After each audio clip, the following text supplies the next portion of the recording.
Hello friends, welcome back to our channel.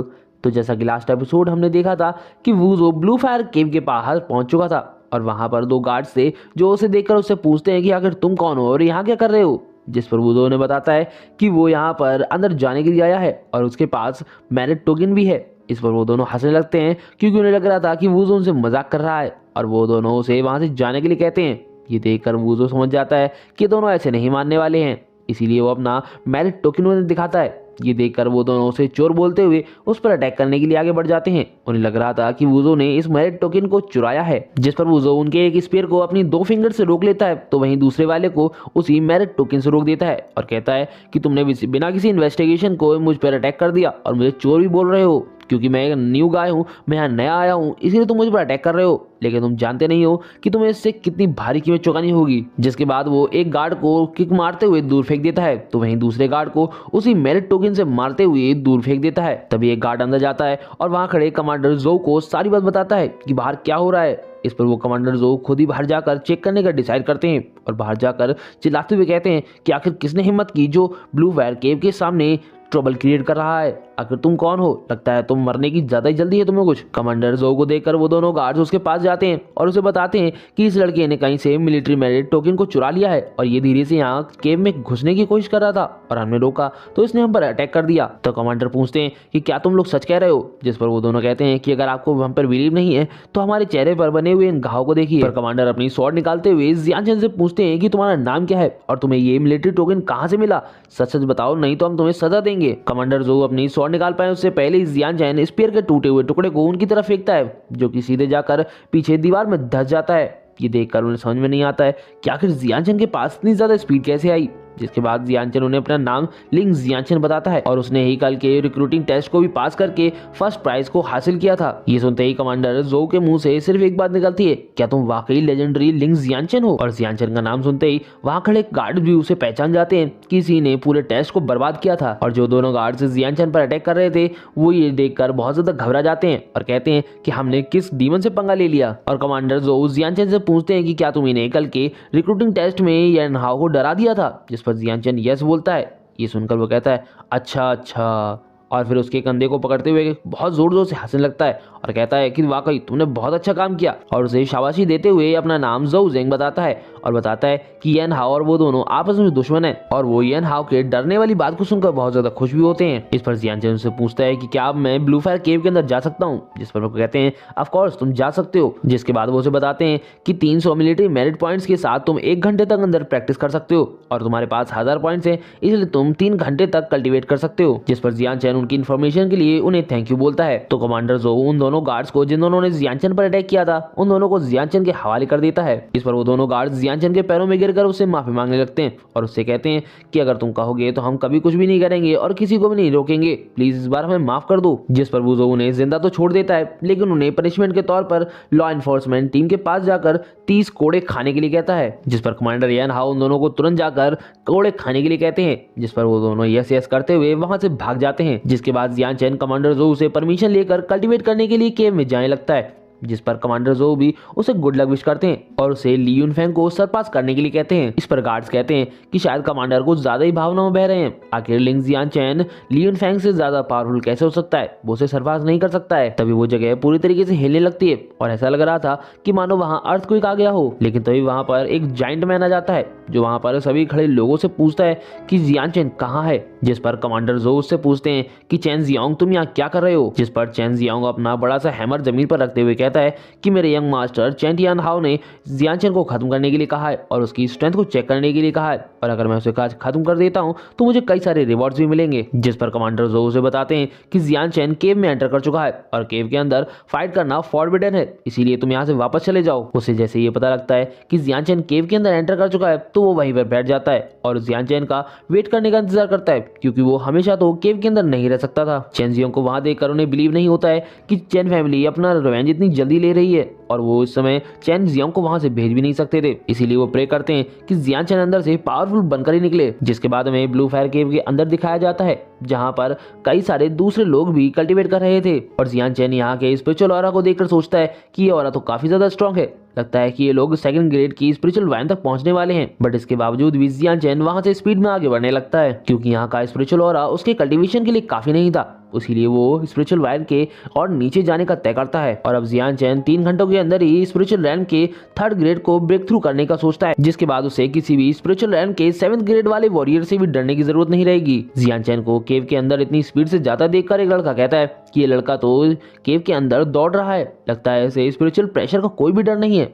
जिस पर एक आदमी उससे कहता है कि नहीं, ऐसा कुछ नहीं है, दरअसल ये इसका पहला टाइम है, इसीलिए ये कुछ ज़्यादा ही उछल रहा है। इसे नहीं पता कि जैसे जैसे ये आगे जाएगा वैसे वैसे स्पिरिचुअल प्रेशर बढ़ता जाएगा। तभी उन लोगों की नज़र रैंकिंग प्लेट पर जाती है और वो लोग देखते हैं कि जियान चैन ने बस इतनी ही देर में 300वां प्लेस हासिल कर लिया है और बस अगले ही पल में वो 136वें प्लेस पर आ जाता है। वहीं बाहर चैन जियोंग भी रैंक लिस्ट को देख रहा था और वो कहता है कि बच्चा इससे आगे नहीं जा पाएगा, जिस पर कमांडर जोऊ उसे एक बेट लगाने के लिए कहते हैं कि अगर जियान चैन 800 मीटर से नीचे चला जाता है तो चैन जियोंग को कमांडर जोऊ को 1000 मिलिट्री मेरिट पॉइंट्स देने होंगे और अगर वो हार जाते हैं तो कमांडर जोऊ चैन जियोंग को 1000 मिलिट्री मेरिट पॉइंट देंगे। जिस पर चैन जियोंग हंसने लगता है और कहता है कि ये तो मेरे लिए सोने पे सुहागा वाली बात हो गई, इसीलिए वो इस डील को डन कर देता है। जिस पर अब कमांडर वापस से रैंक लिस्ट पर अपनी नजर गड़ाकर खड़े हो जाते हैं और फिर ऐसे ही 1 घंटा बीत जाता है, जिसके 1 घंटे बाद हमें केव के अंदर एक रोशनी को दिखाया जाता है और वहाँ एक बहुत बड़ी एनर्जी वेव जनरेट होती है जहां जियान चैन अपनी आंख खोलता है और हम देखते हैं कि जियान चैन की पावर पहले से ज्यादा इंक्रीज हो चुकी थी। वो स्पिरिचुअल रैम के 2nd ग्रेड को भी ब्रेक थ्रू कर चुका था, लेकिन अभी भी उसकी पावर इतनी ज्यादा इनफ नहीं थी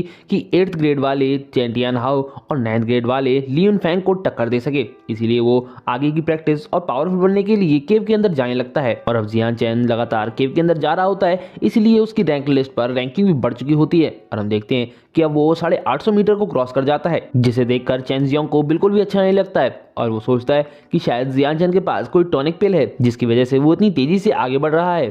तभी कमांडर जोऊ से उसकी बैट के मुताबिक उसे 1000 मिलिट्री मेरिट टोकन देने के लिए कहते हैं, जिस पर चैन जियोंग भी मुंह सिकोड़ते हुए उन्हें 1000 मिलिट्री मेरिट टोकन दे देता है और कहता है कि क्या तुम में इतनी छोटी सी बैट लगाने की दम थी।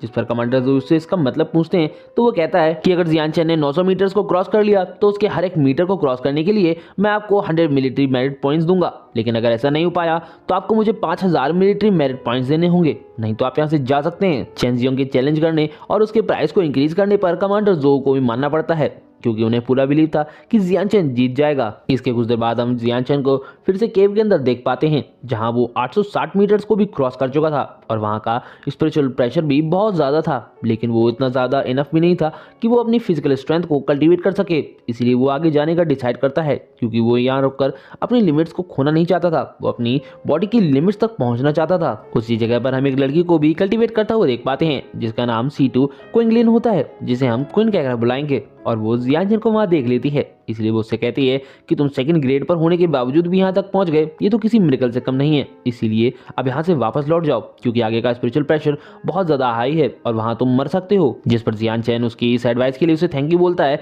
लेकिन वो यहाँ नहीं रुक सकता था, ये भी उसे बताकर आगे जाने लगता है। तो क्वीन अपने दिमाग पर जोर डालती है कि क्या उसने जियान चैन को पहले कभी देखा है, लेकिन उसे नहीं याद आता है। तो वो समझ जाती है कि जियान चैन यहाँ नया आया है, लेकिन वो ये देखकर हैरान थी कि जियान चैन ने उसकी बात नहीं मानी और उसकी एडवाइस को भी अनदेखा कर दिया। जिस पर वो वहां जाने लगती है और कहती है कि खैर अगर इसे मरना ही है तो ये मर सकता है, मुझे इससे क्या, ये इसका काम है, और फिर वहां से चली जाती है।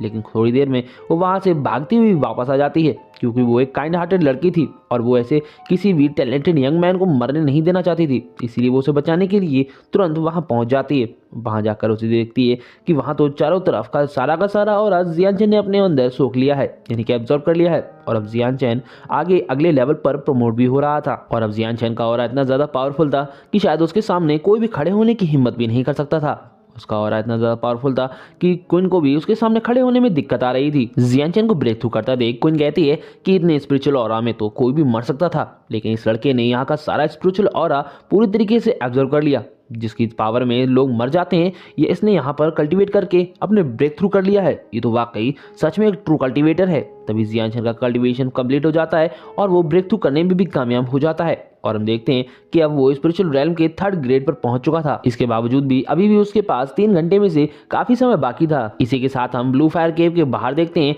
जहां अब जियान चैन की रैंकिंग लिस्ट 899 मीटर्स की हो चुकी थी ये और वो काफ़ी टाइम से ना ही बढ़ रही थी और ना ही घट रही थी। इसीलिए लोगों को लगने लगता है कि शायद अब जियान चैन ने हार मान ली है, इसलिए वो एक जगह रुक चुका है। और चैन जियोंग कमांडर जोऊ से कहता है कि शायद जियान चैन लकी था, इसलिए वो इतना आगे तक पहुंच गया। लेकिन अब कोई बात नहीं, अब आप बैट के मुताबिक मेरे 5000 मिलिट्री मेरिट टोकन दे दीजिए। जिस पर कमांडर जो कहते हैं कि इतने ज़्यादा उछलो मत, अभी तो टाइम बाकी है, और वैसे भी ये सिर्फ 5000 मिलिट्री मेरिट टोकन्स है। जिस पर वो हंसने लगता है और हम देखते हैं कि मन ही मन कमांडर जो की तो हालत खराब हो रही थी, क्योंकि उनके तो हाथ कांप रहे थे। लेकिन जैसे ही कमांडर जो पॉइंट्स को देने लगते हैं कि तभी सभी लोग चिल्लाने लगते हैं और पता लगता है कि जियान चैन ने फिर से आगे बढ़ना स्टार्ट कर दिया है और अब वो चैन टियान हाउ को पीछे छोड़ते हुए सेकंड रैंक पर पहुंच चुका था और कुछ ही देर में वो लियन फैंग को भी क्रॉस करते हुए 1000 मीटर्स को पास कर लेता है। जिसे देखकर गार्ड्स के साथ साथ चैन जियोंग को भी बिलीव नहीं होता है कि जियान चैन ने लियन फैंग को भी ओवरटेक कर दिया और यहाँ की फर्स्ट रैंक को अचीव कर लिया। लेकिन कमांडर जो की तो खुशी का ठिकाना ही नहीं होता है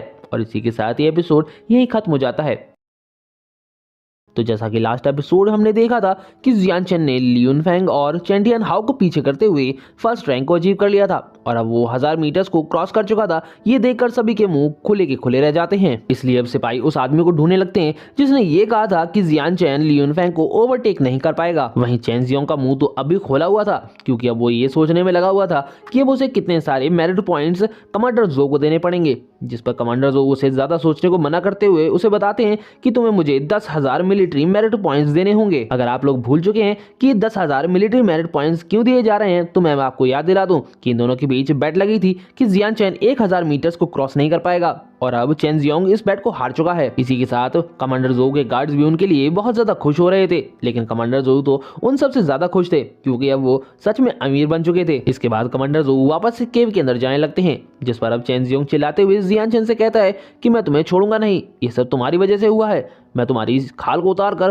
तुम्हारे छोटे छोटे टुकड़े कर दूंगा। जिस पर तभी जियान चैन भी बाहर आ जाता है और पूछता है कि आखिर कौन है जो मेरी खाल का दीवाना है। जियान चैन को अचानक से केव के बाहर देखकर कमांडर जो घबरा जाते हैं, क्योंकि वो जानते थे कि जियान चैन गलत टाइम पर बाहर आ गया है। इसीलिए वो चिल्लाते हुए तुरंत जियान चैन को वहां से भागने के लिए कहते हैं और उसे बताते हैं कि चैन फैमिली ने इसे तुम्हें मारने के लिए भेजा है। उनके इतना कहते ही चैन जियोंग तुरंत जियान चैन पर अटैक कर देता है और उससे कहता है कि आज मैं तुमसे अपना सारी बदले ले लूंगा, आज मैं तुम्हारी वजह से हार भी गया और हमारी फैमिली के कुछ लोग भी तुम्हारी वजह से ही मारे गए। इस पर जियान चैन भी मुस्कुराते हुए अपनी नई पावर्स को टेस्ट करने के लिए रेडी हो जाता है। हम देखते हैं कि जियान चैन को मारने के लिए चैन जियोंग अपनी सबसे पावरफुल टेक्निक 1000 पाउंड हैमर का यूज करता है, जिस पर जियान चैन भी अपनी बढ़ी हुई स्ट्रेंथ के साथ हुआन क्वान बिलियू फिस्ट का यूज कर देता है। और जैसे ही इन दोनों के ये पावरफुल अटैक्स एक दूसरे से टकराते हैं तो उसमें से एक बहुत बड़ी शॉक वेव निकलती है। उस एनर्जी की वजह से वहां पर खड़े दूसरे गार्ड्स काफी ज्यादा पीछे हट जाते हैं और जब वो सामने देखते हैं तो धुएं की वजह से उन्हें ऐसा लगता है कि जियान चैन मारा गया होगा, क्योंकि चैन जियोंग स्पिरिचुअल रैंक के 5th ग्रेड पर था और इन दोनों के बीच 2 लेवल्स का अंतर था। तभी अचानक से एक गार्ड उन्हें सामने की तरफ देखने के लिए कहता है और जैसे ही धुआं कम होता है तो हमें पता चलता है कि जियान चैन ने चैन जियोंग का हैमर 2 हिस्सों में काट दिया है, वहीं उसका खून भी निकल रहा था। हम देखते हैं कि जियान चैन ने हुआन क्वान बिलियू फिस्ट के साथ साथ अपनी स्वॉर्डमैनशिप का भी यूज किया था, जिसकी वजह से उसने इजीली चैन जियोंग को डिफीट कर दिया था। चैन जियोंग को मारने के बाद जियान चैन कहता है कि अगर चैन टियान हाउ ने तुम्हें यहाँ मरने के लिए भेजा था तो मैं तुम्हें कैसे निराश होने दे सकता था। जियान चैन की बात सुनकर और उसकी पावर को देखकर कमांडर जो के पैरों तले तो जमीन खिसक जाती है, क्योंकि चैन जियोंग जिस लेवल पर था उसी लेवल पर कमांडर जो भी थे। इसीलिए वो समझ चुके थे कि जियान चैन कितना ज्यादा पावरफुल है। इसी के साथ वहां खड़े गार्ड्स भी जियान चैन की पावर को देखकर उसे गॉड ऑफ फ्यूरी कहकर बुलाने लगते हैं। इसके बाद कमांडर जो जियान चैन से उसकी बढ़ी हुई पावर्स के बारे में पूछते हैं, क्योंकि वो जब केव में गया था तो वो स्पिरिचुअल रैंक के 1st ग्रेड पर था, लेकिन अब वो स्पिरिचुअल रैंक के 3rd ग्रेड पर पहुंच चुका है। जिस पर जियान चैन उन्हें बताता है कि वो luck by chance breakthrough करने में कामयाब रहा। इस पर तो उन गार्ड्स के दिल टूट जाते हैं, क्योंकि वो न जाने कितनी बार केव में गए थे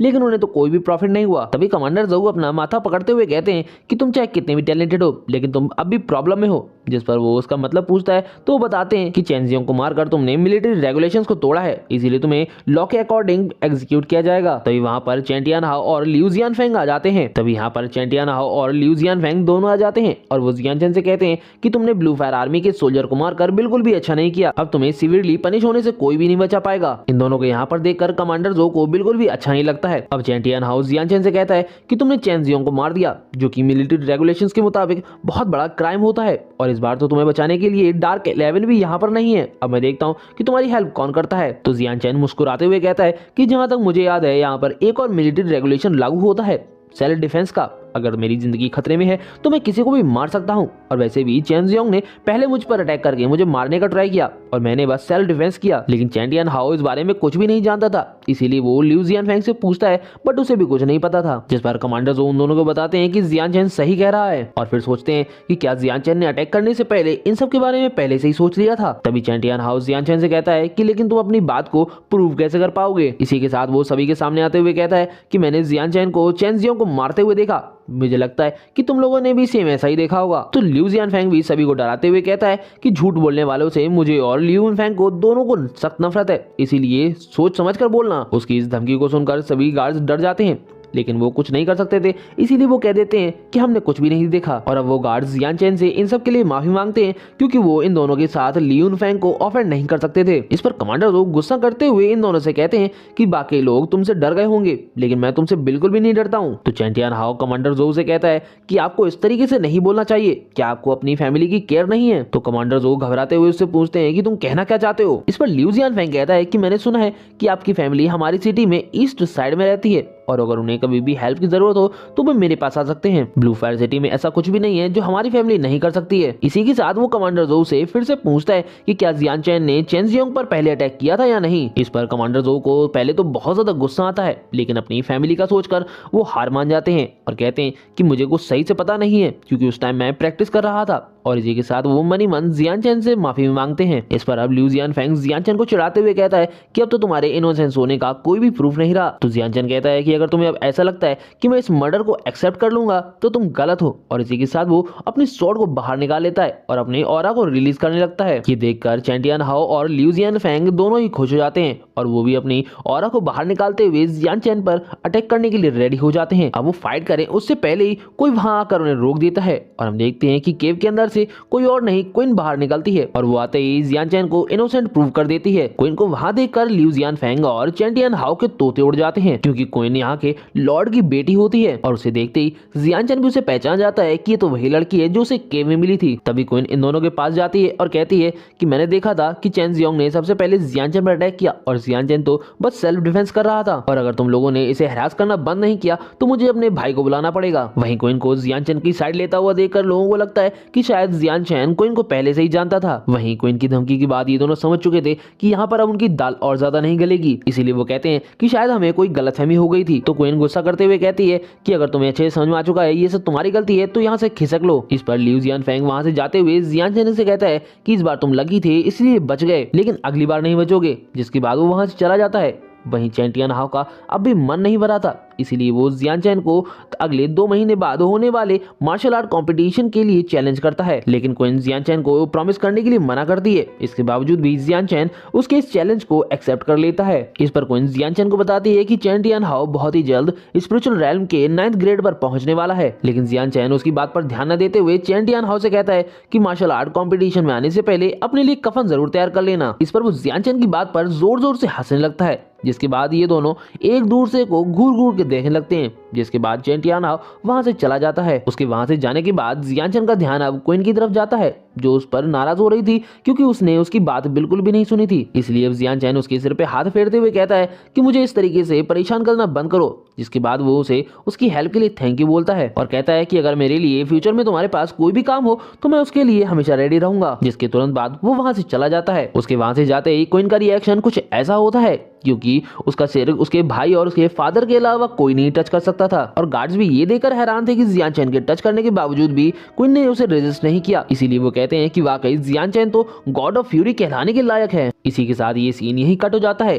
अगले सीन में हमें एक खूबसूरत से प्लेस को दिखाया जाता है, जहां पर हम लिू जियानफेंग को देखते हैं जो कि वहां पर गुस्से में तोड़फोड़ कर रहा होता है, क्योंकि उसे ये बात बिल्कुल भी हजम नहीं हो रही थी कि जियान चैन इतना ज्यादा लकी है कि क्वीन उसकी हेल्प कर रही थी और अब वो ओपनली जियान चैन के खिलाफ कोई भी एक्शन नहीं ले सकते थे। इस पर चैन टियान हाओ से थोड़ा शांत रहने के लिए कहता है और उसे बताता है कि हमारे पास 2 महीने हैं, उसके बाद मैं मार्शल आर्ट कॉम्पिटिशन में जियान चैन का खेल अपने हाथों से खत्म करूंगा। इस पर वो गुस्सा करते हुए कहता है कि मैं 1 मिनट भी वेट नहीं करना चाहता हूँ, तो तुम 2 महीने की बात कर रहे हो। तो वो उससे पूछता है कि आखिर तुम करना क्या चाहते हो। इस पर लिू जियानफेंग कहता है कि killer organisation of blood evil mansion. जिसके साथ ही ये सीन यहीं कट हो जाता है। अगली सीन में हमें केओटिक माउंटेन्स को दिखाया जाता है, जहाँ पर हम कई सारे डेड बीस्ट और एनिमल्स को देखते हैं। तभी वहाँ पर जियान चैन आ जाता है और वहाँ के बीच में रखा हुआ एक फर्नेस उठा लेता है, जिससे हमें पता चलता है कि जियान चैन यहाँ पर बूबी ट्रैप्स का यूज करते हुए कई सारे बीस्ट और एनिमल्स को हंट कर रहा था। जिनकी हेल्प से अब वो इतनी सारी एनर्जी और इतने सारे ब्लड को इकट्ठा करने में कामयाब हो जाता है कि अब वो एक मून लेवल सेगमेंट को रेडी कर सकता था। लेकिन अभी भी मार्शल आर्ट कंपटीशन में एंटर करने के लिए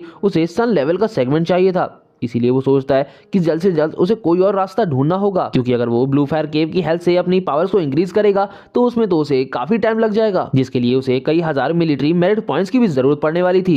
लेकिन उसके पास नहीं था, इसीलिए वो कोई और तरीका सोचने लगता है। और इसी के साथ ये एपिसोड भी यहीं खत्म हो जाता है। तो ये एपिसोड भी वहीं से स्टार्ट होता है जहां हमने देखा था कि जियान चैन केओटिक माउंटेन्स में बीस्ट को हंट कर रहा था ताकि उनके ब्लड एसेंस और बॉडी पार्ट्स को मार्केट में बेचकर मिलिट्री मेरिट पॉइंट्स अर्न कर सके, क्योंकि मार्शल आर्ट कंपटीशन जल्द ही शुरू होने वाले थे। लेकिन उसमें पार्टिसिपेट करने के लिए किसी भी इंसान को सन लेवल का सेगमेंट चाहिए होता है, लेकिन अभी वो सिर्फ मून लेवल का ही सेगमेंट ले सकता था, क्योंकि उसके पास अभी उतने मिलिट्री मेरिट पॉइंट्स नहीं थे कि वो सन लेवल का सेगमेंट ले सके। लेकिन जैसे ही वो पैकअप करके यहाँ से जाने लगता है कि तभी वहां पर कुछ लोगों के आने की आहट सुनाई देती है और जियान चैन भी उन्हें आते हुए सुन लेता है। लेकिन देखने के बाद हमें पता चलता है कि जियान चैन के पूर्व एग्जामिनर कमांडर येन हाओ होते हैं, जो अपने सैनिकों के साथ बीस्ट हंट पर निकले थे। आगे बढ़ते हुए अचानक से एक सैनिक रुक जाता है और कमांडर येन हाओ को सामने देखने के लिए कहता है। हम देखते हैं कि उनके सामने जियान चैन खड़ा होता है, जिसे देखकर वो खुश हो जाते हैं और कहते हैं कि मुझे नहीं लगा था कि मेरी मुलाकात तुमसे यहाँ हो जाएगी, क्या तुम्हें मैं याद हूँ? जिस पर जियान चैन कहता है ऑफ कोर्स कमांडर येन हाओ। तभी कमांडर येन हाओ के सैनिक उन्हें आसपास का नजारा देखने के लिए कहते हैं, क्योंकि आसपास कई सारे डीमन बीस्ट की बॉडीज पड़ी हुई थी, जो कि लगभग 10,000 मिलिट्री मेरिट पॉइंट्स के बराबर होती हैं, यानी कि उन्हें बेचने पर 10,000 मिलिट्री मेरिट पॉइंट्स तो मिल ही जाएंगे। उन डीमन बीस्ट को देखते ही कमांडर येन हाओ कहते हैं कि इनमें तो कोई इंजरी नहीं दिख रही है, लगता है इन्हें किसी सीक्रेट मेथड के जरिए मारा गया है। तो एक सैनिक उन्हें आइडिया देता है कि अगर वो सीक्रेट मेथड हमारे हाथ लग जाए तो हम बहुत ज्यादा अमीर हो जाएंगे। इस पर उन्हें भी आइडिया अच्छा लगता है, इसीलिए वो जियान चैन से उसका सीक्रेट मेथड मांगते हैं जिससे उसने इन डीमन बीस्ट को मारा था। साथ ही साथ वो उसे धमकी भी देते हैं कि तुम्हारे पिछले कारनामे की वजह से मेरी बहुत बैंड बजी थी, लेकिन अगर तुम मुझे ये दे देते हो तो मैं तुम्हें बिल्कुल जिंदा और सही सलामत यहाँ से जाने दूंगा और पिछली सारी बातें भूल जाऊंगा। इस पर जियान चैन कहता है कि क्या सच में तुम मेरी सारी बातें भूल जाओगे? इस पर वो कहता है कि हाँ, अगर तुम चाहो तो। इस पर जियान चैन अपनी स्वॉर्ड निकालते हुए एक स्लैश उनकी तरफ छोड़ देता है। ये देखकर वो डर जाते हैं और कहते हैं कि ये क्या हुआ, क्योंकि उन्हें पता ही नहीं चलता है कि अभी अभी जियान चैन ने क्या किया। लेकिन हम देखते हैं कि जियान चैन ने उन पर अटैक ना करके एक पेड़ पर अटैक किया था, जिसकी वजह से वो पेड़ वहीं कट जाता है और वहां के खड़े सैनिकों के ऊपर गिर जाता है, जिसकी वजह से कई सारे सैनिक मारे जाते हैं। अपने सैनिकों को मरता हुआ देखकर कमांडर येन हाओ को भी गुस्सा आ जाता है और वो जियान चैन को बास्टर्ड बोलते हैं। जिस पर जियान चैन कहता है कि मुझे तो लगा था कि तुम सब कुछ भूल जाने वाले हो, लेकिन एक बात याद रखो कि मैं कभी कुछ नहीं भूलता हूँ, मैं हमेशा ही बदला लेता हूँ। इस पर कमांडर येन हाओ समझ जाते हैं कि आज टेढ़ी उंगली से भी घी नहीं निकलेगा, इसलिए चम्मच डालनी ही पड़ेगी। और यही सब सोचते हुए वो अपनी स्वॉर्ड लेकर जियान चैन की तरफ बढ़ने लगते हैं और उससे कहते हैं कि जब तुमने मुझ पर अटैक किया तब मैं तैयार नहीं था और ये जगह भी शहर से काफी दूर है, इसलिए अगर मैं तुम्हें मार भी देता हूँ तो किसी को पता नहीं चलेगा। और उनके सैनिक भी कहते हैं कि अगर तुम मरना नहीं चाहते हो तो अच्छा यही होगा कि तुम उस सीक्रेट मेथड हमें दे दो और हम तुम्हें जिंदा जाने देंगे। हम देखते हैं कि वो सब जियान चैन को तलवार से ज्यादा बातों से डराने की कोशिश कर रहे थे, जिस पर अब जियान चैन का भी दिमाग खराब हो जाता है और वो गुस्से में उन सभी पर अटैक कर देता है। तो ये देखकर कमांडर येन हाओ भी जियान चैन के अटैक को ब्लॉक करने के लिए डिफेंस पोजीशन में आ जाते हैं, क्योंकि वो ये जानते थे कि जियान चैन स्पिरिचुअल रैल्म के 3rd ग्रेड पर है। लेकिन अचानक से जियान चैन की तरफ देखते ही वो घबराने लगते हैं, क्योंकि जियान चैन अपनी शायद फुल पोटेंशियल का यूज करते हुए शैडो ब्लड स्लैश टेक्निक का यूज कर रहा था। और जैसे ही जियान चैन का अटैक उनकी तरफ बढ़ता है तो ये देखकर वो अपनी तलवार को आगे कर देते हैं, बट हम देखते हैं कि जियान चैन का अटैक उनकी तलवार को चीरते हुए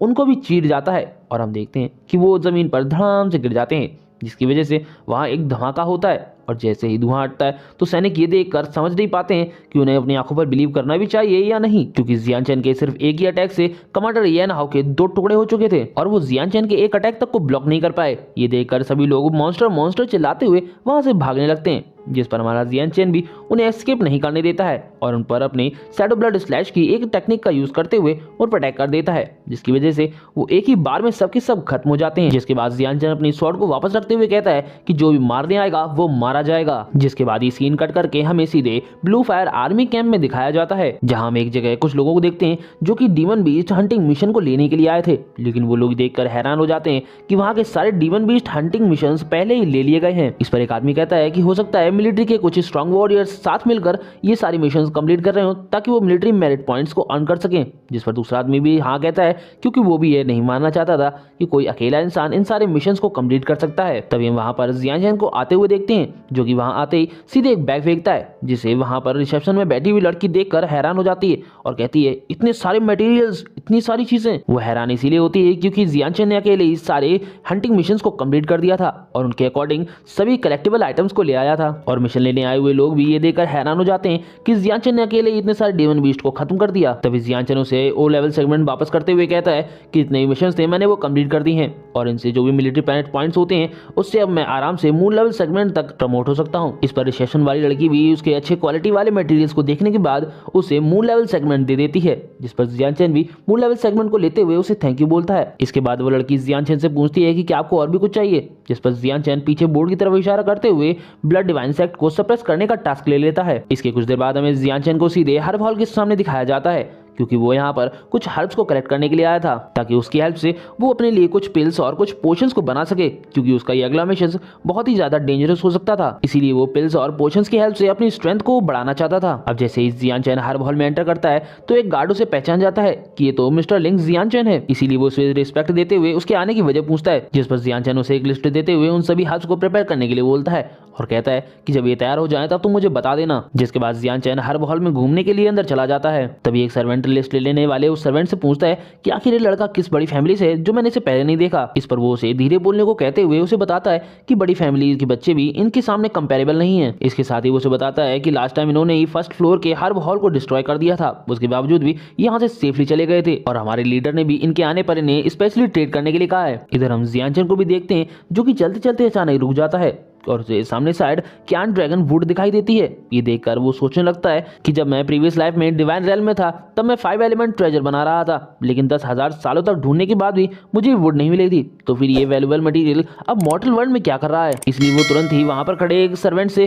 उस क्यान ड्रैगन वुड की प्राइस पूछते हुए उसे खरीदने की बात करता है, जिस पर वो सर्वेंट भी उसे वो वुड देते हुए उसकी प्राइस 1 लाख गोल्ड कॉइन बताता है। इस पर जियांचन उसे तुरंत खरीद लेता है, लेकिन तभी वहां पर एक लड़का आ जाता है जो उस सर्वेंट को इस वुड के लिए 2 लाख गोल्ड कॉइन्स ऑफर करता है। तो जियांचन उससे कहता है कि बच्चे तुम लेट हो चुके हो, ये मैंने पहले ही खरीद लिया। और वो सर्वेंट भी उसे माफी मांगते हुए कहता है कि आप चाहे तो कुछ और ले सकते हैं, लेकिन वो लड़का मानने वाला नहीं था, इसीलिए वो अपने कपड़ों में हाथ डालता है और अपने पास से कॉइन्स की थैली निकालते हुए जियांचन के सामने फेंक देता है और उससे कहता है कि सफेदी की चमकारी ये रहे 2 लाख गोल्ड कॉइन्स, इससे तुम्हारा भाग्य बन जाएगा, अब चुपचाप वो लकड़ी मुझे दे दो। जिस पर जियांचन उसे साफ साफ मना करते हुए उसे 2 फुट दूर रहने के लिए कहता है। इस पर उस लड़के की बहुत बुरी तरीके से जल जाती है और वो जियांचन पर चिल्लाते हुए कहता है कि अगर तुम भयानक मौत नहीं मरना चाहते हो तो वो वुड मुझे दे दो। तुम्हें शायद पता नहीं है कि मेरा भाई ये विक्सुई ब्लू फायर आर्मी के मून लेवल सेगमेंट में सेकंड बेस्ट है। इस पर जियांचन उससे कहता है कि इडियट, तुमने ये बोलकर बहुत बड़ी गलती कर दी। अब जियांचन बार बार उसकी इज्जत की फजीयत कर रहा था, इसीलिए जियांचन को मारने के लिए वो उस पर अटैक कर देता है, लेकिन जियांचन बिना उसकी तरफ देखे ही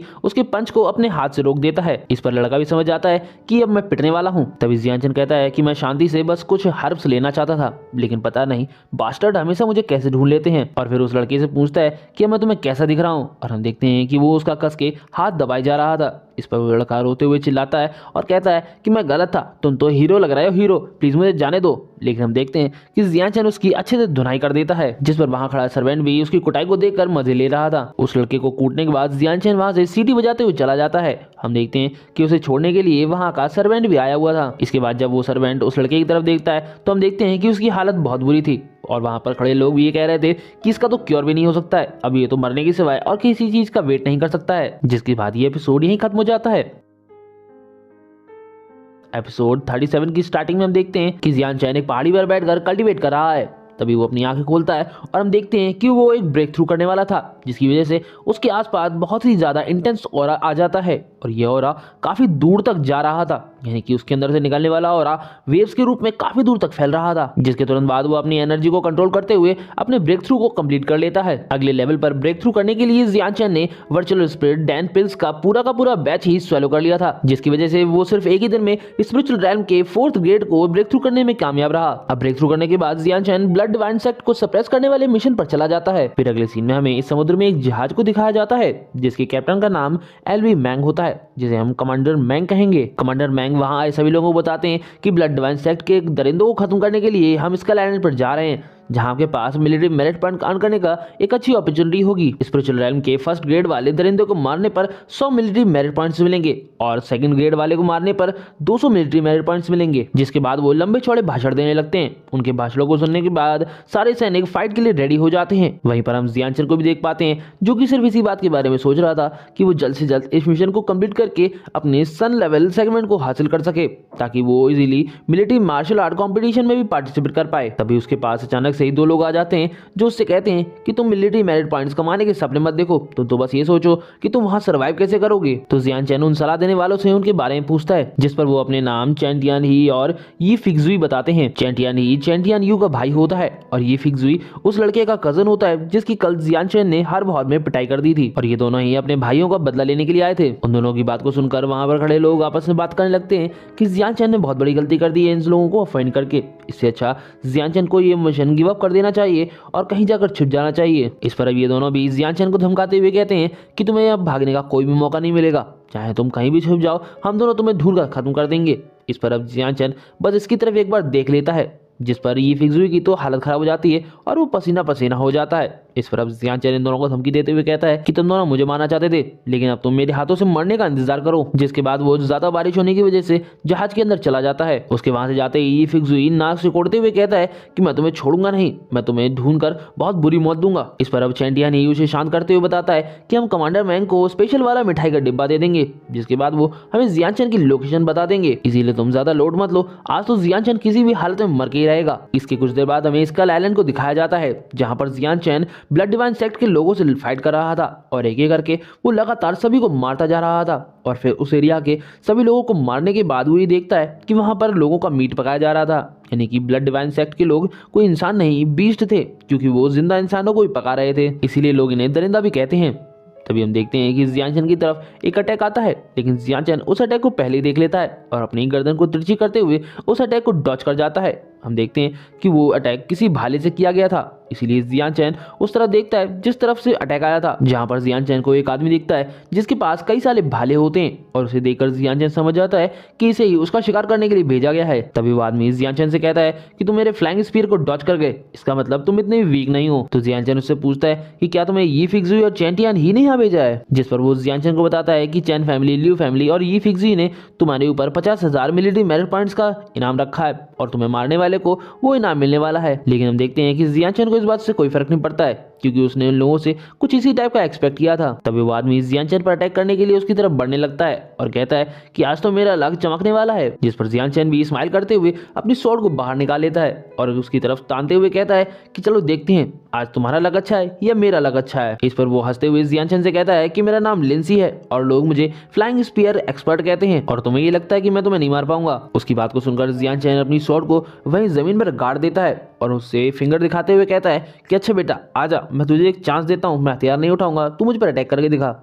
जिस पर वो भी अपने स्पीयर को जियान चैन पर थ्रो कर देता है और उसका स्पीयर डबल ड्रैगन स्पिरिट में चेंज हो जाता है। ये देखकर वो हंसने लगता है, उसे लगता है कि जियान चैन तुरंत मारा जाएगा, लेकिन जियान चैन पहले तो उसकी तरफ देखता है और फिर अपनी स्पीड टेक्निक का यूज करते हुए वो थोड़ा साइड में हट जाता है, जिसकी वजह से वो इजीली उसके इस अटैक को भी डॉच कर जाता है। जिस पर लिंसी को बिलीव नहीं होता है कि जियान चैन उसके इतने पावरफुल अटैक को भी इजीली डॉच कर गया। तभी जियान चैन उसे चिढ़ाते हुए कहता है कि तुम तो मुझे छूने में भी फेल हो गए, जिस पर वो गुस्से में जियान चैन पर और भी स्पीयर थ्रो करते हुए कहता है कि वो तो पहला वाला टेस्ट था, अब तो ये देखो अब तुम बच नहीं पाओगे। इस बार हम देखते हैं कि वो एक साथ जियान चैन पर 4 स्पीड से अटैक करता है, लेकिन जियान चैन उसके अटैक को देखकर बस अपनी स्पीड टेक्निक का यूज करता है और फिर वहां से हट जाता है, जिसकी वजह से वो फिर से उसके अटैक को डॉच कर लेता है और कहता है कि ये तो बड़ा ही आसान था, तुम तो मेरी सोच से भी ज्यादा कमजोर हो। जिस पर अब लिंसी बुरी तरीके से बौखला जाता है और वो जियान चैन पर गुस्सा करते हुए कहता है कि तुमने मुझे बहुत ज्यादा गुस्सा दिला दिया है, जिसके साथ ही वो जियान चैन पर एक साथ कई सारे स्पीयर्स को थ्रो कर देता है और हम देखते हैं कि वो सारे के सारे स्पीयर्स जियान चैन की तरफ बढ़ने लगते हैं।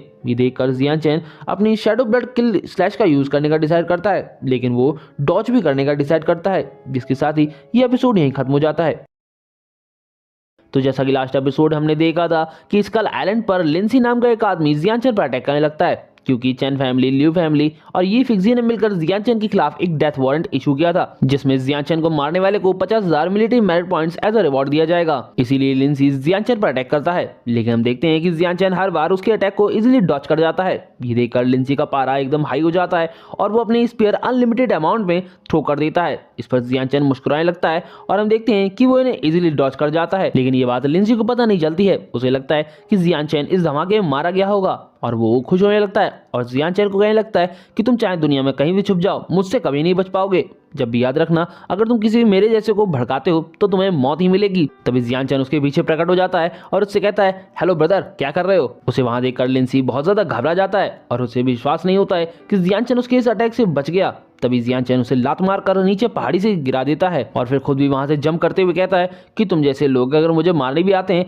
तो इतनी घटिया तरीके की पावर्स क्यों लेके आते हैं, पता नहीं तुम लोग कब सुधरोगे। फिर वो उससे उसकी आखिरी इच्छा पूछते हुए अपनी तलवार को ऊपर उठा लेता है, जिस पर वो घबराते हुए उसे रोकने को कहता है और उसे बताता है कि मेरे पास 30,000 मिलिट्री मेरिट पॉइंट्स हैं, प्लीज तुम ये ले लो और मुझे जाने दो। मिलिट्री मेरिट पॉइंट्स का सुनकर जियान चैन तुरंत रेडी हो जाता है, जिस पर लिंसी भी अपने पास से अपना मिलिट्री मेरिट टोकन निकालकर जियान चैन के मिलिट्री मेरिट टोकन में सारे पॉइंट्स को ट्रांसफर कर देता है, जिसे देखकर जियान चैन भी काफी खुश हो जाता है और उसे नहीं पता था कि वो इस तरीके से भी काफी सारे मिलिट्री मेरिट पॉइंट्स को अर्न कर सकता है, इसीलिए वो उसे जाने देता है। लेकिन जैसे ही जियान चैन मुड़ता है तो लिंसी अपनी गंदी हरकतों पे वापस आ जाता है और वो जियान चैन पर अपने डैगर से पीछे से अटैक कर देता है। लेकिन हम देखते हैं कि जियान चैन पहले से ही तैयार था और वो अपनी स्वॉर्ड निकालकर उसकी गर्दन पर वार कर देता है, जिसकी वजह से उसका काफी सारा ब्लड लॉस हो जाता है और वो वहीं मारा जाता है। इस इंसिडेंट से हमें एक बात सीख लेनी चाहिए कि जब भी हमारी जान खतरे में हो और हमें मौका मिल रहा हो तो हमें वहां से भाग लेना चाहिए, ना कि हीरो बनकर फाइट करना चाहिए। अब स्टिल जियान चैन भी जानता था कि मिलिट्री मेरिट पॉइंट्स अर्न करने के लिए उसे बैंडिट्स को मारने की जरूरत भी नहीं है, इसीलिए वो यी फिक्जी और चेंटियान यी से अपना बदला लेने और उनके मिलिट्री मेरिट पॉइंट्स लेने के लिए वहां से चला जाता है। इसके कुछ देर बाद हमें ब्लड डिवाइन सेक्ट के हॉल को दिखाया जाता है, जहां पर सभी ब्लड डिवाइन के लोगों को मार दिया गया था और वहां पर ब्लू फायर आर्मी के सोल्जर्स बैठे हुए थे जो आपस में बातें कर रहे थे कि उन्होंने कितने कितने मिलिट्री मेरिट पॉइंट्स को अर्न किया है। तभी ये गार्ड उन्हें इतनी जल्दी खुश होने के लिए मना करते हुए बताता है कि अभी हमने जितने भी पॉइंट्स को अर्न किया है उसमें से कुछ भाग हमें हैंड ओवर भी करना होगा। उसके इतना कहते ही एक गार्ड चिल्लाते हुए सभी लोगों को अपने मिलिट्री मेरिट पॉइंट्स को वहां पर हैंड ओवर करने के लिए कहता है, जिस पर सभी गार्ड्स लाइन बनाकर अपने मिलिट्री मेरिट पॉइंट्स के कुछ भाग को वहां पर हैंड ओवर करने लगते हैं। जिस पर एक गार्ड दूसरे से पूछता है कि हम अपने पॉइंट्स किसी और को हैंड ओवर क्यों कर रहे हैं, हमने इतनी मेहनत से इन्हें कमाया है। जिस पर दूसरा बताता है कि सामने वाले लोग बहुत ज्यादा पावरफुल हैं, उनका बैकग्राउंड भी बहुत ज्यादा पावरफुल है, अगर हमने उनकी बात नहीं मानी तो वो लोग हमें मार देंगे, इसलिए हम कुछ भी नहीं कर सकते हैं। ये लोग जिसकी बात कर रहे थे वो कोई और नहीं चेंटियान ही और यी फिक्जी होते हैं और यी फिक्जी चेंटियान ही से कहता है कि लगता है इस बार हमें 10,000 पॉइंट से ज्यादा मिलने वाले हैं। जिस पर वो कहता है कि वो तो ठीक है, लेकिन अगर हम लिंग जियान चैन को भी मार देते हैं तो ये हमारे लिए बहुत बड़ी अचीवमेंट होगी। जिसके बाद वो अपने पास से लोकेटर निकालता है ताकि वो चेक कर सके कि कमांडर मैंग ने जियान चैन की लोकेशन उसे भेजी है कि नहीं। लेकिन लोकेटर पर जियान चैन की लोकेशन देखने के बाद उसके हाव बदल जाते हैं और वो ठाके मार के हंसते हुए बताता है कि जियान चैन हमारी तरफ बढ़ रहा है, ये कितनी मजे की बात है। तभी उनके पीछे की दीवार तोड़ते हुए जियान चैन वहां आ जाता है और जैसे ही वो लोग जियान चैन को देखते हैं तो जियान चैन उनसे कहता है कि चेंटियान ही ये फिक्जी, क्या हुआ, तुम लोग मुझे ढूंढ रहे थे, वैसे मैं यहाँ हूँ। जियान चैन को वहां देखकर सभी गार्ड्स हैरान हो जाते हैं और कहते हैं कि ये लड़का एकदम पागल हो चुका है, ये मरने के लिए यहाँ चला आया, अगर इसकी जगह मैं होता तो कब का यहाँ से भाग चुका होता। वहीं जियान चैन को देखकर ये दोनों अपनी स्वॉर्ड निकालते हुए जियान चैन से कहते हैं कि तुमने यहाँ से भागने की जगह यहाँ आने का सोचा, इसका मतलब तुम मरने में बहुत ज्यादा इंटरेस्टेड हो, चलो कोई बात नहीं, हम तुम्हें हेल में भेज देते हैं। जिस पर जियान चैन भी अपनी पावर्स को रिलीज करते हुए कहता है कि तुम लोग मेरी जिंदगी को छीनने के काबिल नहीं हो और ना तुम्हारे पास इतनी एबिलिटी है कि तुम मुझ पर अटैक भी कर सको। जिस पर वो दोनों भी गुस्सा होते हुए जियान चैन पर अटैक करने लगते हैं और हम देखते हैं कि ये फिक्सी जियान चैन पर अपनी फ्लेमिंग स्वॉर्ड से अटैक करता है। वहीं चेंटियान ही जियान चैन पर अपनी ब्लू वेव स्लैश का यूज करते हुए अटैक करता है और ये दोनों ही स्लैश जियान चैन की तरफ बढ़ने लगते हैं। जिस पर जियान चैन भी अपनी एनर्जी को अपने पंच में गैदर करते हुए हुआन क्वान बिलियो फिस्ट का यूज ये फिक्सी पर कर देता है और हम देखते हैं कि इस बार उसकी हुआन क्वान बिलियो फिस्ट की वजह से वहां पर अनलिमिटेड पंचेस की बरसात हो जाती है, जिसकी वजह से जी फिक्सी काफी ज्यादा इंजर्ड हो जाता है और चेंटियान ही के लिए जियान चैन शैडो ब्लड स्लैश की फर्स्ट स्ट्राइक का यूज करता है और हम देखते हैं कि जियान चैन का अटैक सीधे जाकर चेंटियान ही के अटैक को डिस्ट्रॉय करते हुए उसे जा लगता है, जिसकी वजह से वो भी काफी ज्यादा इंजर्ड हो जाता है और अब दोनों ही इंजर्ड होकर नीचे पड़े हुए थे और उन्हें भी समझ में नहीं आता है कि जियान चैन इतना ज्यादा स्ट्रॉन्ग कैसे हो गया जबकि वो सिर्फ थर्ड स्टेज पर ही है। तभी जियान चैन उन दोनों के पास आता है और कहता है कि अब तुम दोनों की जिंदगी और मौत मेरे हाथों में है। वही जियान चैन की स्ट्रेंथ को देखकर सभी सैनिकों के मुंह खुले के खुले रह जाते हैं क्योंकि उन्हें भी नहीं लगा था कि जियान चैन इतना ज्यादा पावरफुल हो सकता है। वही जियान चैन की बात को सुनकर चेंटियान ही जियान चैन पर चिल्लाते हुए कहता है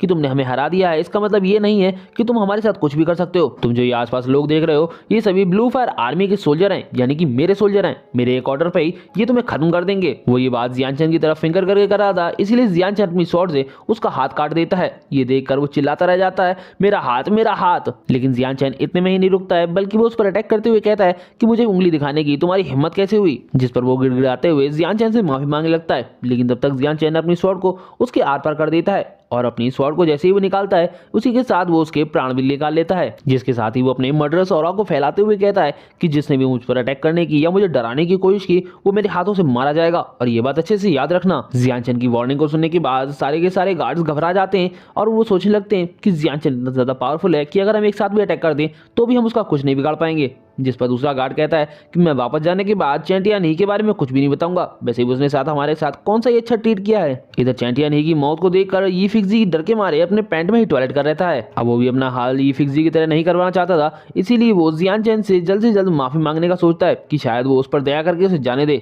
इसीलिए वो अपना माथा जमीन पर पटकते हुए जियान चैन से माफी मांगता है और कहता है कि मैं आज के बाद कभी भी आपको ऑफेंड नहीं करूंगा। अगर आप मुझे जिंदा जाने देंगे तो मैं वापस जाके अपने छोटे भाई के टुकड़े टुकड़े कर दूंगा ताकि आपका गुस्सा शांत हो सके। जिससे पता चलता है कि एक नंबर का घटिया इंसान है। और जियान चैन भी ये बात जानता था, इसीलिए वो उससे कहता है कि तुम जिंदा रहना चाहते हो लेकिन ये मुमकिन नहीं है। लेकिन तभी जियान चैन ये फिक्सी से अपने सारे मिलिट्री मेरिट पॉइंट्स उसे ट्रांसफर करने के लिए कहता है। इस पर ये फिक्सी पूछता है कि अगर मैं आपको अपने सारे मिलिट्री मेरिट पॉइंट्स दे दूंगा तो आप मुझे नहीं मारेंगे। जिस पर जियान चैन कहता है कि हाँ बिल्कुल नहीं मारूंगा। इसी के साथ वो अपनी स्वॉर्ड को भी वापस रख लेता है और उससे कहता है कि अगर तुम मुझे अपने सारे मिलिट्री मेरिट पॉइंट्स दे दोगे तो मैं अपनी स्वॉर्ड से तुम्हें बिल्कुल भी टच नहीं करूंगा। जिस पर अब ये फिक्सी भी तुरंत अपने मिलिट्री मेरिट टोकन को उसके सामने रिप्रेजेंट कर देता है। जिस पर जियान चैन भी उसके टोकन को लेते हुए कहता है कि इससे अच्छा तो तुम्हें अपने सारे पॉइंट्स को मेरे टोकन में ट्रांसफर कर देने चाहिए। जिस पर वो बताता है कि ये नेमलेस मिलिट्री मेरिट टोकन है, इसे आप यूज कर सकते हैं। अब जियान चैन को शांति देखकर उसे लगता है कि जियान चैन सेटिस्फाई हो चुका है, इसीलिए वो कुछ नहीं करेगा। लेकिन वो मनी में सोच रहा था कि जियान चैन तुमने मुझे इतना ज्यादा ह्यूमिलेट किया है, मैं तुमसे रिवेंज जरूर लूंगा। और बाहर जियान चैन की अपने मुंह से तारीफ भी कर रहा था। लेकिन जियान चैन अपने दुश्मनों को छोड़ने वालों में से नहीं था, इसीलिए वो उस टोकन को रखते हुए अपनी बात से मुकर जाता है। जिस पर ये फिक्सी कहता है कि तुमने तो मुझसे वादा किया था। लेकिन जियान चैन उसकी बात पर बिना ध्यान दिए और बिना सुने ही उसके एक किक मार देता है, जिसकी वजह से ये फिक्सी पीछे जाकर एक पिलर को तोड़ते हुए सीधे दीवार में जा घुस जाता है। और हम देखते हैं कि उसकी हालत बहुत बुरी हो जाती है और वो टूटी फूटी आवाज में जियान चैन से कहता है कि तुमने अपने वादे को तोड़ दिया। जिस पर जियान चैन उससे कहता है कि तुम जैसे लोगों के साथ लॉयल बनने का कोई मतलब नहीं है, और वैसे भी मैंने कुछ गलत नहीं किया। मैंने तो कहा था कि मैं तुम्हें अपनी स्वॉर्ड से नहीं मारूंगा, ये तो नहीं कहा था कि मैं तुम्हें अपनी पैर से नहीं मारूंगा। इस पर ये फिक्सी पूरी आवाज में जोरों से चिल्लाते हुए जियान चैन को गाली देता है और गाली देते ही वही टैं बोल जाता है। इधर जियान चैन के गॉड ऑफ फ्यूरी वाले रूप को देखकर, यानी कि इस डेंजरस रूप को देखकर सभी सैनिक डर जाते हैं और उन्हें लगता है कि अब जियान चैन शायद उनके मिलिट्री मेरिट पॉइंट्स को भी लेने वाला है। तभी जियान चैन पलट कर इन लोगों की तरफ देखता है तो इन लोगों की कंडीशन कुछ ऐसी हो जाती है और ये डर के मारे कहते हैं कि लगता है कि अब हम लोग भी मरने वाले हैं। उन लोगों की ऐसी कंडीशन को देखकर जियान चैन मुस्कुरा देता है और फिर उनकी तरफ बढ़ते हुए कहता है कि मैं कोई जानलेवा हत्यारा नहीं हूँ, इसीलिए फिक्र करने की जरूरत नहीं है। मैं तुम्हारे पॉइंट्स भी नहीं लूंगा, बल्कि इसके बदले मैं तुम्हें तुम्हारे पॉइंट्स वापस कर दूंगा। उसके इस ऑफर के साथ ही ये एपिसोड ही खत्म हो जाता है।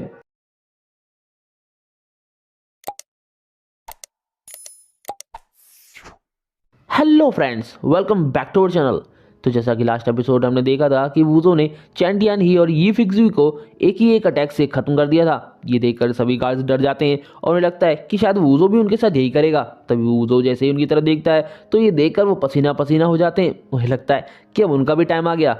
जिस पर वूजो मुस्कुराते हुए उनकी तरफ बढ़ता है और उन्हें बताता है कि वो उन लोगों का दुश्मन नहीं है जो उन्हें मारेगा, और उन्हें आश्वासन देता है कि मैं तुम्हारे मिलिट्री मेरिट पॉइंट्स नहीं लूंगा, बल्कि मैं तुम्हें मिलिट्री मेरिट पॉइंट्स दे सकता हूं। इस पर उन्हें वूजो की बात पर बिलीव नहीं होता है, इसीलिए वो वूजो से पूछते हैं कि इसके बदले तुम्हें क्या चाहिए। जिस पर जियान चैन उनसे कहता है कि जिन भी लोगों ने तुमसे तुम्हारे मिलिट्री मेरिट पॉइंट्स को कलेक्ट किया था वो चैंटियान ही और ये फिक्सी के लोग थे। अगर तुम उन्हें मार देते हो तो मैं तुम्हें न सिर्फ जाने दूंगा बल्कि वो सारे मिलिट्री मेरिट पॉइंट्स तुम्हें वापस कर दूंगा जो कि इन लोगों ने तुमसे लिए थे। जियान चैन की इस बात को सुनकर सारे गार्ड्स हक्के बक्के रह जाते हैं। तभी चैंटियान ही और ये फिक्सी के साथ आए गार्ड्स जियान चैन को धमकाते हुए कहते हैं कि हम लोग 100 से भी ज्यादा लोग हैं, अगर तुमने हमें मारने की कोशिश की तो तुम भी बच नहीं पाओगे। इसी के साथ वो दूसरे गार्ड्स को कन्विंस करने में भी लग जाते हैं और कहते हैं कि हम सभी एक हैं, अगर हम एक दूसरे को मारेंगे तो हम एक दूसरे को खत्म कर देंगे, अगर हम एक साथ आ जाएं तो एक साथ मिलकर हम जियान चैन को भी खत्म कर सकते हैं। इस पर जियान चैन अपनी स्वॉर्ड निकालते हुए इन तीनों गार्ड्स पर एक स्लैश अटैक करता है और जब सब कुछ शांत हो जाता है तो वो अच्छे वाले जो गार्ड्स होते हैं वो देखते हैं कि जियान चैन ने इन तीनों लोगों को एक ही बार में खत्म कर दिया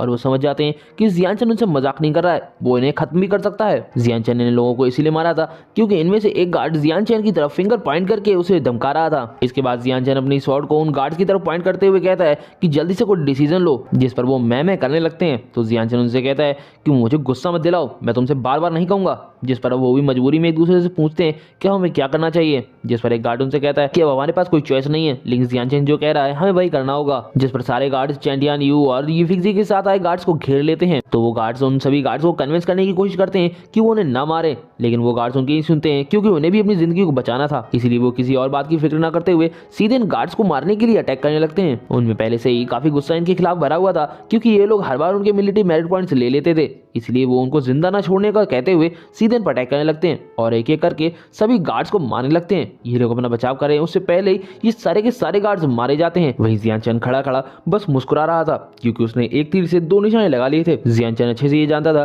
कि चैंटियान यू और ये फिक्सी को मारने के बाद ये सभी गार्ड्स जियानचैन के खिलाफ जरूर कुछ ना कुछ करते, लेकिन अब जियानचैन ने दूसरे गार्ड्स के जरिए इन गार्ड्स को खत्म करवा दिया, इसीलिए अब दोनों गार्ड्स ही शांत रहेंगे। एक जो मर चुके हैं और दूसरा जो जिंदा है वो अब चुप रहेंगे क्योंकि अब उन्होंने ही उन्हें मारा है, इसलिए वो किसी से कुछ कह भी नहीं सकते हैं। इसके बाद जियानचैन उन गार्ड्स के पास जाता है और उनसे कहता है कि अब तुम अपने मिलिट्री मेरिट पॉइंट्स ले सकते हो, लेकिन याद रखना अगर कोई इन सब के बारे में तुमसे पूछे तो तुम्हें क्या जवाब देना है। तो एक सीनियर गार्ड आगे बढ़ते हुए कहता है कि हम सभी ने ब्लड डिवाइन सेक्ट पर एक साइड से एम्बुश में अटैक किया, वहीं चैंटियान ही और ये फिक्सी ने दूसरी साइड से अटैक किया और वो ब्रेवरी से लड़ते हुए मारे गए। जिसके बाद वो जियानचैन से पूछता है कि ये जवाब आपको कैसा लगा, जिस पर जियानचैन भी नॉट बैड बोलता है और फिर वहां से तुरंत ही चला जाता है। जियानचैन के वहां से जाते ही वो सीनियर गार्ड एक चैन की सांस लेता है और कहता है कि मुझे नहीं लगा था कि ये जियानचैन इतना ज्यादा पावरफुल भी होगा, अच्छा हुआ वो यहाँ से चला गया। जिसके साथ ही वो अपने साथियों से कहता है कि एक बात याद रखना कि आज जो भी हुआ वो एक सीक्रेट है, इसे किसी भी हालत में बाहर नहीं आने देना है वरना हम सभी खत्म हो जाएंगे।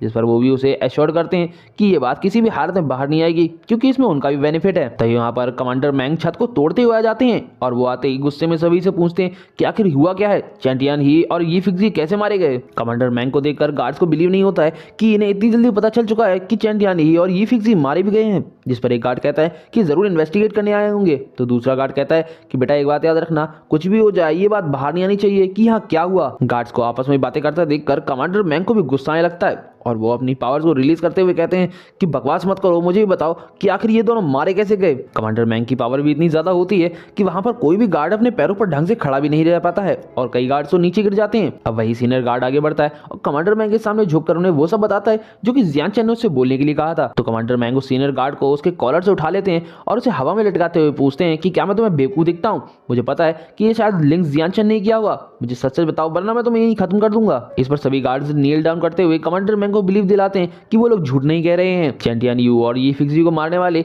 ब्लड डिवाइन सेक्ट के लोग ही हैं, न कि जियानचैन है। तो कमांडर मैंग उस सीनियर गार्ड को इन लोगों के ऊपर फेंकते हुए कहते हैं कि अच्छा ऐसी बात है तो ठीक है, मैं अभी मान लेता हूँ, लेकिन मैं इन्वेस्टिगेट जरूर करूंगा और अगर मुझे पता चला कि तुम में से किसी ने भी झूठ बोला है तो मैं तुम सभी को मिलिट्री लॉ के अकॉर्डिंग पनिशमेंट दूंगा। लेकिन वहां से जाते हुए वो मनीमैन कहते हैं कि चैंटियान ही और ये फिक्सी मारे गए हैं, जियानचैन मैं तुम्हें इन सब से इतनी जल्दी छुटकारा नहीं पाने दूंगा। जिसके बाद ये सीन यहीं कट होकर हमें सीधे स्कल आइलैंड के मिडिल एरिया में दिखाया जाता है जहां पर हम एक वॉल्केनो को देखते हैं जो कि एक्टिव होता है। वहीं पर हम उसके अंदर एक लड़की को कल्टीवेट करता हुआ देखते हैं और हम देखते हैं कि जियानचैन ऊपर से उस लड़की को देख रहा था और उसे देखते हुए कहता है कि लगता है इस आइलैंड का सारा स्पिरिचुअल ऑरा यहीं गैदर होता है, इस हिसाब से तो यहाँ पर हेवन और अर्थ का कोई ट्रेजर भी होगा। लेकिन ये लेडी यहाँ पर क्या कर रही है, कहीं ये भी ब्लड डिवाइन सेक्ट की कोई मेंबर तो नहीं है। तभी वहां के लावा में से एक कली बाहर आती है जो बाहर आते ही सीधे एक लोटस में चेंज हो जाती है, जिसे देखकर जियानचैन काफी ज्यादा हैरान हो जाता है क्योंकि एक रेयर ट्रेजर अर्थ फायर लोटस होता है। तभी गलती से उससे एक पत्थर गिर जाता है जो कि सीधे नीचे लावा में गिर जाता है। इसे देखकर वो लड़की सीधे जियानचैन की तरफ देखती है, जिस पर जियानचैन सोचता है कि शायद उसने मुझे देख लिया है।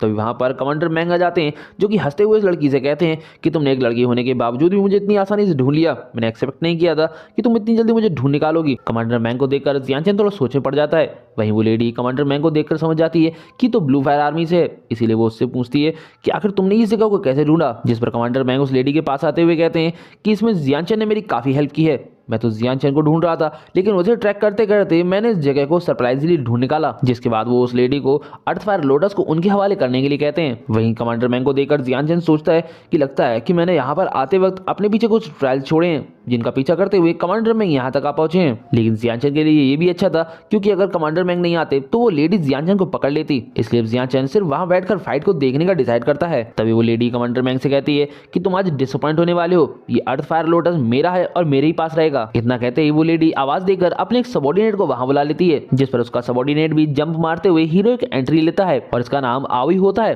और वो लेडी इससे कहती है कि मुझे तुम्हारी हेल्प चाहिए क्योंकि मैं अर्थ फायर लोटस में अपना स्पिरिचुअल ऑरा डालने वाली हूँ। तो आवी उसे कहता है कि आप फिक्र मत कीजिए, जब तक मैं जिंदा हूँ तब तक कोई भी आपको परेशान नहीं कर सकता है। तो कमांडर मैंग उसका मजाक उड़ाते हुए कहते हैं कि तुम तो जेनवू रेलम के 3rd ग्रेड पर हो, इसके बावजूद भी तुम्हें ये लगता है कि तुम मुझे रोक पाओगे। जिस पर आवी उसे बकवास बंद करने को कहते हुए सीधे उस पर अटैक कर देता है, जिसके साथ ही वो लेडी भी अर्थ फायर लोटस में अपनी एनर्जी को डालने लगती है क्योंकि उसे अपनी फादर की जान बचानी थी, इसीलिए वो उसे लोटस चाहिए था। वहीं आवी के अटैक करने पर कमांडर मैंग भी उस पर अटैक कर देते हैं और उनका पंच आवी के पंच से टकराते ही आवी के हाथ की हड्डियां टूट जाती हैं और कमांडर मैंग उससे कहते हैं कि बेटा तुमने तो आज अपनी कब्र खुद ही खोद ली है।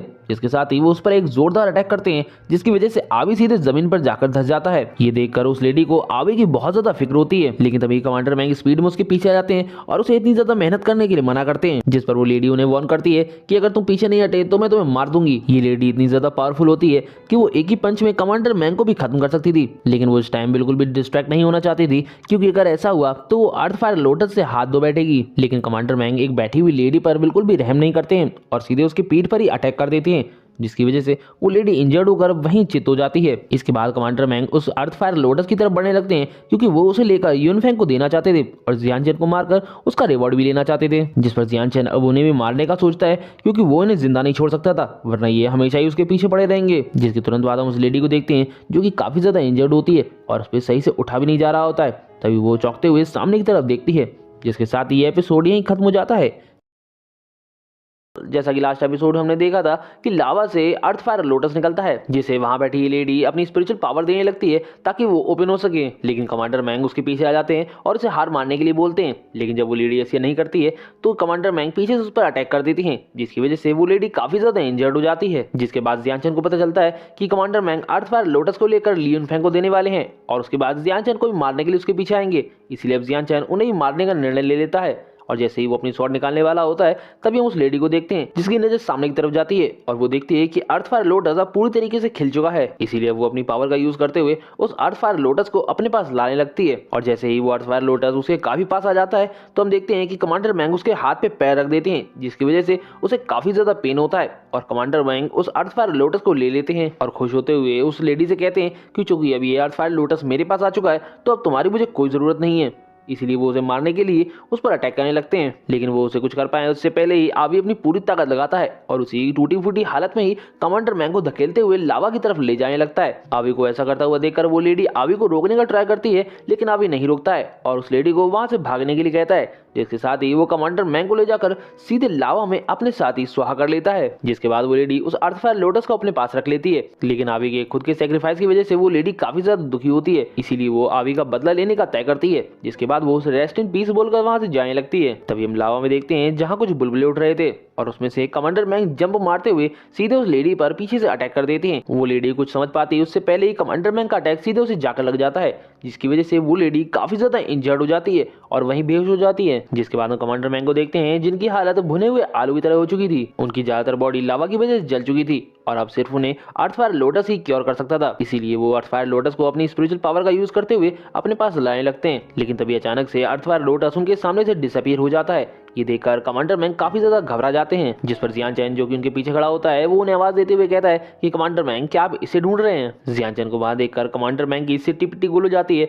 और वो जियान चैन से पूछते हैं कि तुम यहाँ कब आए। तो जियान चैन उन्हें बताता है कि वो उनकी बैटल को काफी टाइम से एंजॉय कर रहा था और फिर उनसे पूछता है कि आप तो मेरा पीछा कर रहे थे तो फिर मेरे आने का आपको पता कैसे नहीं चला। और फिर अपने फॉर्म में आते हुए कहता है कि मैंने आपकी सारी प्लानिंग सुनी, आप मुझे मारकर लियूनफेंग से इसका रिवॉर्ड लेना चाहते हैं, लेकिन अफसोस मैं आपको लेने नहीं दूंगा। इस पर कमांडर मैंग उसे अपनी पोजीशन की धमकी देते हुए कहते हैं कि तुम मेरे साथ ऐसा वैसा कुछ भी नहीं कर सकते हो, मैं ब्लू फायर आर्मी का हेड हूँ। लेकिन शायद जियान चैन ने पुष्पा मूवी कुछ ज्यादा ही देख ली थी, इसलिए वो झुकता नहीं है और अपनी स्वॉर्ड सीधे कमांडर मैंग के सीने में उतार देता है। जियान चैन की स्वॉर्ड को अपने सीने के आर पार देखकर कमांडर मैंग कहते हैं कि मैं तुम्हारे जैसे किसी घटिया आदमी के हाथों से कभी नहीं मर सकता हूँ। जिस पर जियान चैन भी उनकी विश को ग्रांट करते हुए अपनी स्वॉर्ड को उनके शरीर से बाहर निकाल लेता है, जिसके साथ ही वो किक मारते हुए उनको ऊपर उछाल देता है, जिसकी वजह से वो सीधे लावा में जाकर गिर जाते हैं और कमांडर मैंग का चैप्टर यहीं क्लोज हो जाता है। इसके बाद जियान चैन अर्थ फायर लोटस को देखते हुए सोचता है कि इस बार ज्यादा मेहनत नहीं करनी पड़ी और मुझे इतना प्रीशियस लोटस भी मिल गया। तभी जियान चैन की नजर उस लेडी पर पड़ती है जिसे कमांडर मैंग ने इंजर्ड कर दिया था, जिसे देखकर जियान चैन सोचता है कि उसे इस लेडी के साथ क्या करना चाहिए, लेकिन वो इस समय उसे यहाँ से बाहर ले जाने का सोचता है, इसलिए उसे लेकर बाहर आ जाता है और एक सेफ प्लेस पर लेटा देता है। जियान चैन जानता था कि इस लेडी के बिना उसे ये अर्थ फायर लोटस कभी भी नहीं मिल सकता था, और अब वो मर रही है तो वो उसे अकेला भी नहीं छोड़ सकता है। इसीलिए वो उस अर्थ फायर लोटस की एक बीज को निकाल कर उसके मुंह में डाल देता है और मुंह में जाते ही वो सीड उस लेडी को क्योर करना स्टार्ट कर देती है। जिसके बाद जियानचैन भी अर्थ फायर लोटस की सीड का टेस्ट चेक करने के लिए उसमें से एक सीड खा लेता है, लेकिन सीड का इफेक्ट स्ट्रॉन्ग होने की वजह से जियानचैन को फील होने लगता है कि मानो उसे किसी बड़े से सांप ने जकड़ लिया हो। इसीलिए जियानचैन वहां बैठकर उस एनर्जी को कंडेंस करने लगता है, लेकिन अगर किसी ने भी उसे डिस्टर्ब किया तो शायद उसके लिए काफी ज्यादा मुश्किल होने वाला था। लेकिन शायद जियानचैन की किस्मत आज कुछ ज्यादा ही मेहरबान थी, क्योंकि जैसे ही जियानचैन ध्यान लगाता है तभी वो लेडी उठ जाती है और सीधे जियानचैन के पीछे आती है और उसके चेहरे को टच करने लगती है। जिस पर जियानचैन उसे ऐसा करने से मना करता है तो वो कहती है कि मुझे बहुत ज्यादा भयानक फील हो रहा है और मुझे बहुत ज्यादा गर्म लग रहा है। इसी के साथ वो धीरे धीरे करके अपने कपड़े भी उतारने लगती है। ये देखकर जियानचैन भी समझ जाता है कि उसने गलती कर दी, क्योंकि जब ये कोमा में थी तब उसने उस सीड को दिया था जो कि इसके लिए किसी वाइग्रा की तरह काम कर रही थी। तभी वो लेडी अपने लगभग सारे कपड़ों को रिमूव करते हुए सीधे जियानचैन से चिपट जाती है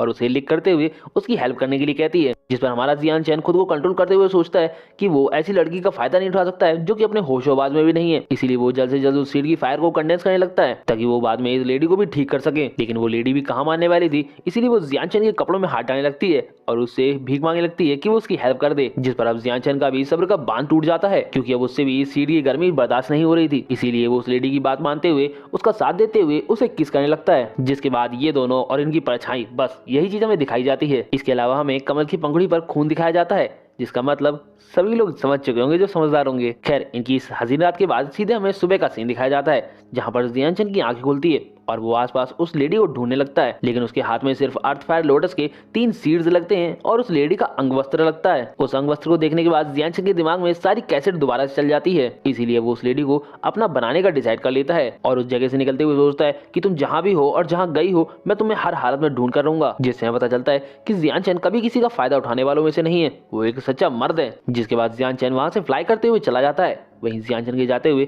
हम वहां पर उसी लेडी को देखते हैं जो कि छुपकर जियानचैन को देख रही थी, और अब इस लेडी का नाम हमें लुओ जी ही पता लगता है, जो कि खुद से सवाल कर रही थी कि वो वूज़ो को मारने का मन क्यों नहीं बना पा रही है, लेकिन उसको खुद से कोई जवाब नहीं मिलता है। तो उसकी आंखों में आंसू आ जाते हैं, जिसके बाद वो उन आंसुओं को लेकर वहां जाने लगती है और यही सोचती है कि शायद वो इस लड़के के साथ उसका पहला और आखिरी बार मिलना था। इन दोनों का एक दूसरे से दूर जाना मानो ऐसा लग रहा था कि जैसे 2 प्रेम के पंछी पास में होकर भी एक दूसरे से दूर हैं और लगातार दूर ही जा रहे हैं। जिसके बाद ये सीन यही कट हो जाता है। अगले सीन में हम माउंटेन्स के बीच एक फॉरेस्ट को देखते हैं, जहां से जियानचैन कहीं और ही जा रहा था, क्योंकि उसने एक एक करके ये फिक्सी चैंटियन ही कमांडर मैंग को मार दिया था।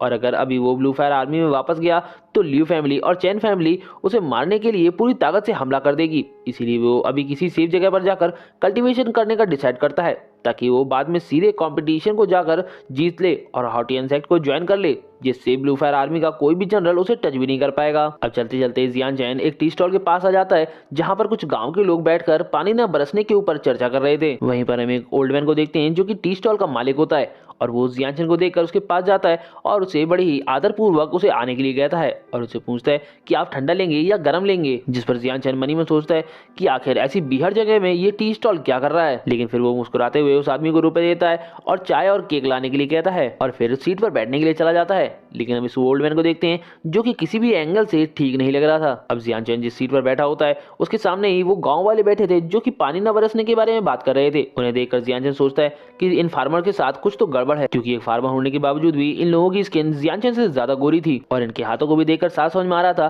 कि इन लोगों ने जितना फावड़ा नहीं चलाया है उससे ज्यादा शॉर्ट स्किल्स सीखी हैं। इसके अलावा टेबल के नीचे रखे उनके वेपन्स भी जियानचैन को दिख रहे थे। इसीलिए अब जियानचैन मनी मन खुद से कहता है कि ये लोग मेरे डिवेंडन वाले स्टूडेंट गॉड ऑफ किलिंग से भी ज्यादा घटिया हैं। इन लोगों ने किलर्स के नाम को कलंकित किया है। इसी के साथ ये एपिसोड यहीं खत्म हो जाता है। वेल गाइस, अगर आपको ये एपिसोड पसंद आया हो तो प्लीज यार एक लाइक कर देना और कमेंट जरूर कर देना। और काफी ज्यादा लोगों ने हमारे चैनल को सब्सक्राइब भी नहीं किया है, तो प्लीज हमारे चैनल को सब्सक्राइब कर लें, क्योंकि जब आप सब्सक्राइब करते हैं तो हमें काफी सपोर्ट मिलता है।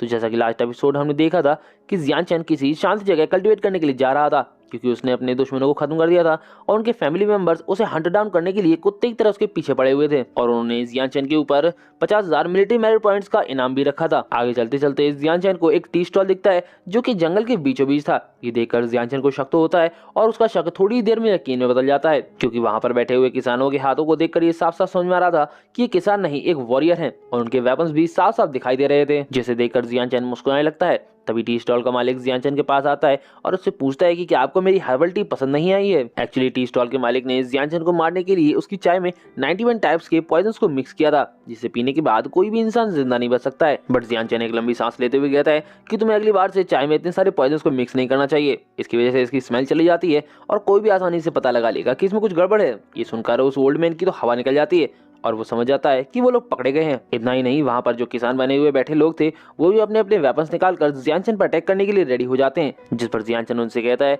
कि लगता है कि तुम लोगों को मरने की कुछ ज्यादा जल्दी है। जिस पर वो लोग जियानचैन पे हंसने लगते हैं और उससे कहते हैं कि तुमने पहले ही हमारा जहर वाला ड्रिंक पी लिया है और इससे बचने वाला इस दुनिया में कोई पैदा नहीं हुआ, क्योंकि ये पॉइजन हमारे ब्लड इविल मेंशन का है और इससे बचना किसी के भी बस की बात नहीं है। इस पर जियानचैन उनसे कहता है कि अगर तुम लोग मुझे मारने ही आए हो तो फिर खड़े क्या हो। ये सुनते ही वो लोग जियानचैन पर अटैक करने के लिए आगे बढ़ जाते हैं, लेकिन हम देखते हैं कि जियानचैन बैठे बैठे ही अपने हाथ का गिलास फोड़ देता है, जिसकी वजह से उसके सारे टुकड़े निकलकर इन लोगों के आर पार हो जाते हैं और ये लोग एक ही बार में मारे जाते हैं। ये देखकर बुड्ढे की हालत खराब हो जाती है और वो डर के मारे नीचे गिर जाता है और उसे समझ में नहीं आता है कि आखिर उसके ब्लड इविल मेंशन के एलाइट असेसिन्स इतनी आसानी से कैसे मारे गए। तभी जियानचैन इस बुड्ढे की तरफ बढ़ने लगता है और कहता है कि अब बेटा तुम्हारी बारी है। इस पर वो डर के मारे जियानचैन से माफी मांगते हुए कहता है कि अगर आप मुझे छोड़ देंगे तो मैं आपको बता दूंगा कि हमें आपको मारने के लिए किसने हायर किया था। लेकिन जियानचैन उसकी नहीं सुनता है और उस पर अटैक करके वही मार देता है, क्योंकि जियानचैन को इस हमले के पीछे वाले आदमी में बिल्कुल भी इंटरेस्ट नहीं था, क्योंकि जियानचैन ने पहले ही ठान लिया था कि वो अपने सारे दुश्मनों को खत्म कर देगा ताकि कोई भी उसे दोबारा से परेशान ना कर सके। जिसके बाद वो अपनी तलवार उठाकर वहां से चला जाता है। इसके बाद हमें सीधे 3 दिन बाद दिखाया जाता है, जहां पर जियानचैन जंगल में प्रैक्टिस कर रहा होता है और उसकी पावर्स अब पहले से कई गुना एनहेंस हो चुकी थी। यही नहीं, उसने अपने शैडो ब्लड स्लैश के थर्ड मूव को भी पूरी तरीके से मास्टर कर लिया था। प्रैक्टिस करने के बाद जियानचैन अपनी स्वॉर्ड उठाता है और वहां से चैन तियान हाओ और लियू जियानफेंग की तरफ निकल जाता है, क्योंकि अब वो जल्द ही उन्हें भी खत्म करके ये किस्सा यहीं खत्म कर देना चाहता था। अब देखते ही देखते मार्शल आर्ट कॉम्पिटिशन का दिन भी आ जाता है, जहां पर हम ब्लू फायर आर्मी में मार्शल आर्ट कंपटीशन के फील्ड को देखते हैं, जहां पर कंपटीशन देखने के लिए काफी ज्यादा लोग आए हुए थे और वो सभी इस कंपटीशन को लेकर काफी ज्यादा एक्साइटेड भी थे। और यहाँ पर जजेस के तौर पर कई सारे लोगों को इनवाइट भी किया गया था, जिसमें से हलाबाल के लीडर मिस्टर मू होते हैं और चैन फैमिली के पैट्रियार्क चैन निंगलोंग भी होते हैं। इसी के साथ लियू फैमिली के पैट्रियार्क लियू रुओ फैंग भी होते हैं। इसके अलावा और भी कई लोग होते हैं, लेकिन इन सभी में से सबसे ज्यादा पावरफुल लॉर्ड जाओ और ग्रैंड कमांडर जी चुनक्यू होते हैं। तभी लॉर्ड जाओ की नजर ग्रैंड कमांडर के हाथों पर जाती है, जिसे देखकर वो उनसे सवाल करते हैं कि क्या आपको मुझसे कोई गुड न्यूज शेयर करनी है। जिस पर वो हंसते हुए कहते हैं कि तुम मुझे बहुत अच्छे से जानते हो, लेकिन ये सब एक सरप्राइज है। तभी ग्रैंड कमांडर से लियू फैमिली के पैट्रियार्क पूछते हैं कि आपके पास जो तीसरी चेयर है वो किसके लिए है, उस पर कौन बैठेगा। तो मिस्टर मूवी उनसे पूछते हैं कि मुझे भी इसी बात का डाउट है, क्योंकि अभी तक आर्मी लॉर्ड यहाँ पर नहीं आए हैं, तो इस पर कौन बैठेगा। और चैन फैमिली के पैट्रियार्क भी उनसे पूछते हैं कि क्या हाउटियन सेक्ट से कोई यहाँ इस कंपटीशन को देखने के लिए आ रहा है या फिर कोई नया ग्रैंड कमांडर यहाँ पैदा हो गया है। जिस पर ग्रैंड कमांडर हंसने लगते हैं और उन्हें इधर उधर के गैस करने के लिए मना करते हैं, क्योंकि ये एक सरप्राइज है। जिसके बाद उनसे कहते हैं कि बस हमारा सरप्राइज कुछ ही देर में आने वाला है, और फिर कुछ ही देर में वहां पर उनका सरप्राइज भी आ जाता है। सरप्राइज को इतनी स्पीड में आता हुआ देखकर मिस्टर मू का मुंह खुला का खुला रह जाता है, और जब वो सरप्राइज आता है तो हमें पता लगता है कि ये कोई और नहीं लियून फैंग है, जो कि अब एक कमांडर बन चुका है। लियून फैंग को देखकर मिस्टर मू मना कर देते हैं कि वो वहां नहीं बैठ सकता है, इसकी तो इतनी क्वालिफिकेशन भी नहीं है। यही नहीं, चैन फैमिली के पैट्रियार्क और लियू फैमिली के पैट्रियार्क भी इस बात के लिए एग्री करते हैं कि लियून फैंग को उस जगह नहीं बैठाना चाहिए। और लॉर्ड जाओ भी गुस्सा करते हुए ग्रैंड कमांडर से कहते हैं कि कहीं तुम्हारा दिमाग तो नहीं खराब हो गया है, लियून फैंग के पास यहाँ पर बैठने की कोई क्वालिफिकेशन नहीं है। तो ग्रैंड कमांडर हंसते हुए बताते हैं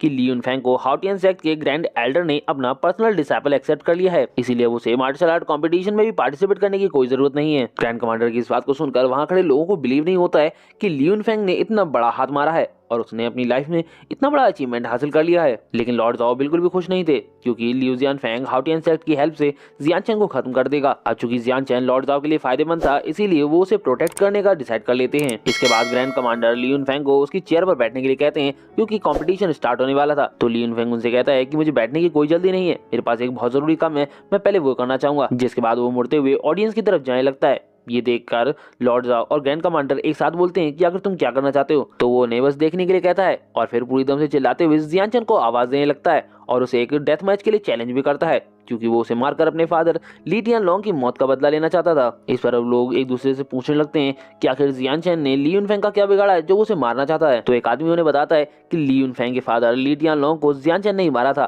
और अब ली यूनफेंग उसका बदला लेना चाहता है। और अब लॉर्ड जाओ भी ली यूनफेंग से कहते हैं कि तुम ये क्या कर रहे हो, ये मार्शल आर्ट कंपटीशन है, यहाँ पर तुम अपने पर्सनल मैटर्स को डिस्कस नहीं कर सकते हो। तो ली यूनफेंग कहता है कि ये कोई पर्सनल मैटर नहीं है, जियान चैन ने स्कल आइलैंड पर ब्लड डिवाइन सेक्ट के साथ मिलकर हमारे ही सोल्जर्स को मारा है और मैं ब्लू फायर आर्मी की तरफ से उसको सजा देना चाहता हूँ। उसकी इस बात को सुनकर लॉर्ड जाओ गुस्से में आ जाते हैं और वो अपनी पावर्स को रिलीज करते हुए कहते हैं कि तुम ये कैसे कर सकते हो कि जियान चैन गिल्टी है, तुम्हारे पास इसका कोई प्रूफ नहीं है और वैसे भी मैं मरा नहीं हूँ, अभी तक मैं जिंदा हूँ और इन्वेस्टिगेशन करना मेरा काम है। इसी के साथ वो ली यूनफेंग की तरफ भी बढ़ने लगते हैं।